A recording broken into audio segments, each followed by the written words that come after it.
Hello to all nations, tribes, peoples, and tongues.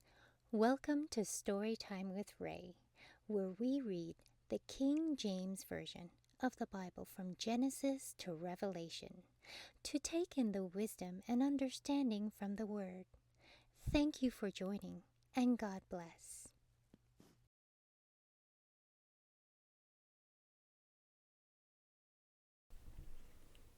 Habakkuk chapter 3.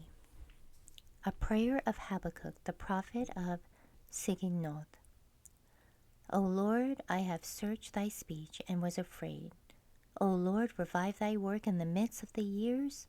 In the midst of the years make known. In wrath remember mercy. God came from Teman, and the Holy On from Mount Paran Selah. His glory covered the heavens, and the earth was full of his praise. And his righteousness was as the light.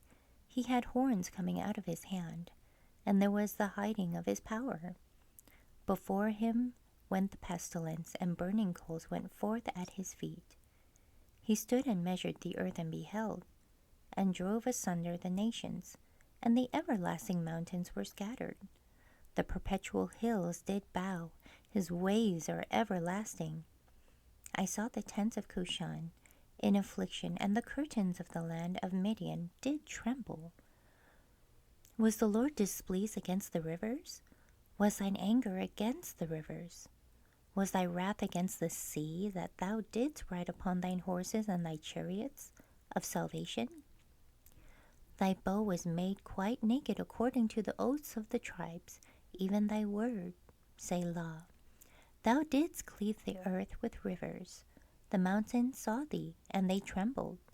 The overflowing of the water passed by. The deep uttered his voice and lifted up his hands on high. The sun and moon stood still in their habitation. At the light of thine arrows they went, and at the shining of thy glittering spear.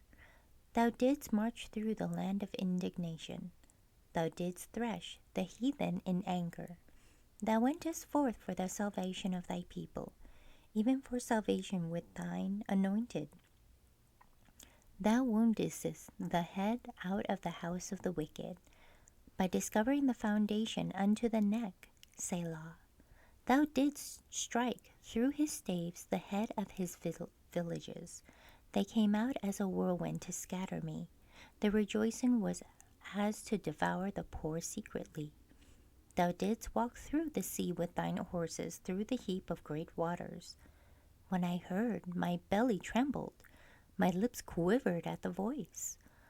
Rottenness entered into my bones, and I trembled in myself, that I might rest in the day of trouble. When he cometh up to the people, he will invade them with his troops. Although the fig tree shall not blossom, neither shall fruit be in the vines. The labor of the olive shall fail, and the fields shall yield no meat. The flock shall be cut off from the old fold, and there shall be no herd in the stalls. Yet will I rejoice in the Lord. I will joy in the God of my salvation. The Lord is my strength, and he will make my feet like hinds' feet, and he will make me to walk upon mine high places, to the chief singer on my stringed instruments. Thank you so much for joining and listening to this beautiful chapter. I highly recommend it as a personal read. Please join me on the next chapter as we dive in deeper into the Word. If you do love the Word as much as I do, express so by liking, sharing the Word with your loved ones, and even subscribing. And may the Lord bless you each and every day.